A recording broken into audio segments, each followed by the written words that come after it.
പത്തനംതിട്ട സീതത്തോട് പഞ്ചായത്തിലെ വനമേഖലയോട് ചേർന്ന പല വീടുകളിലും ഇന്ന് ആൾതാമസമില്ല. വന്യജീവി ശല്യം ജീവനും സ്വത്തിനും ഭീഷണിയായതോടെ പലരും ഇവിടം വിട്ടുപോയി. ശേഷിക്കുന്നവരാകട്ടെ പരാതി പറഞ്ഞു മടുത്തു. ഈ തെരഞ്ഞെടുപ്പിലും നാട്ടുകാരുടെ പ്രധാന പ്രശ്നം വന്യജീവി ശല്യം തന്നെയാണ്.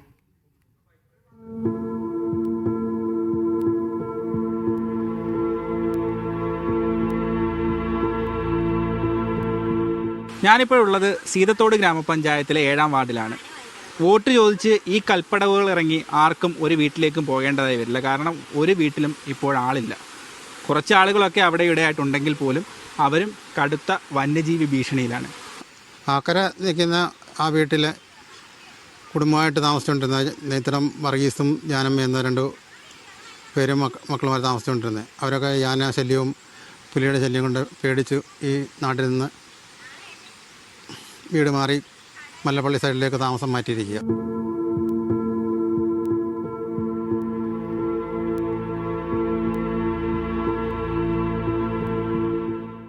ഒരായുസിന്റെ മുഴുവൻ സമ്പാദ്യവും ചേർത്തുവെച്ചാണ് ഈ നാട്ടിലെ കർഷകർ ഈ പൂട്ടിക്കിടക്കുന്ന വീടുകൾ പണിഞ്ഞത്. എന്നാൽ സ്വസ്ഥമായി ഇവിടെ അന്തിയുറങ്ങാൻ വന്യജീവികൾ അനുവദിച്ചില്ല.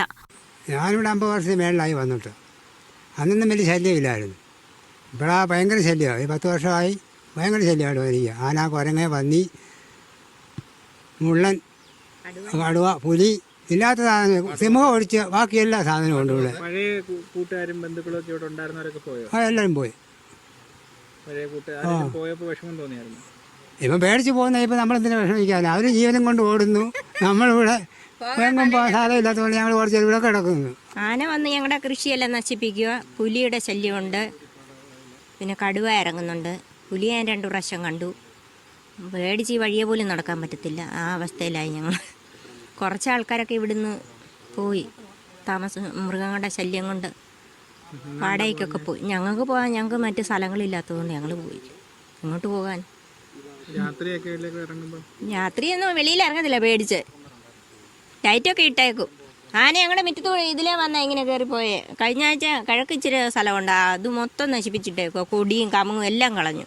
കൃഷികൾ മൊത്തം നശിപ്പിച്ചു. 350-ലധികം ആളുകൾ ഉൾപ്പെട്ട ഒരു വോട്ടേഴ്സ് ലിസ്റ്റാണ് എൻ്റെ കയ്യിലിപ്പോഴുള്ളത്. പക്ഷേ ഇതിൽ 200 ആളുകൾ മാത്രമേ ഇപ്പോൾ ഈ പ്രദേശത്ത് ഉള്ളൂ.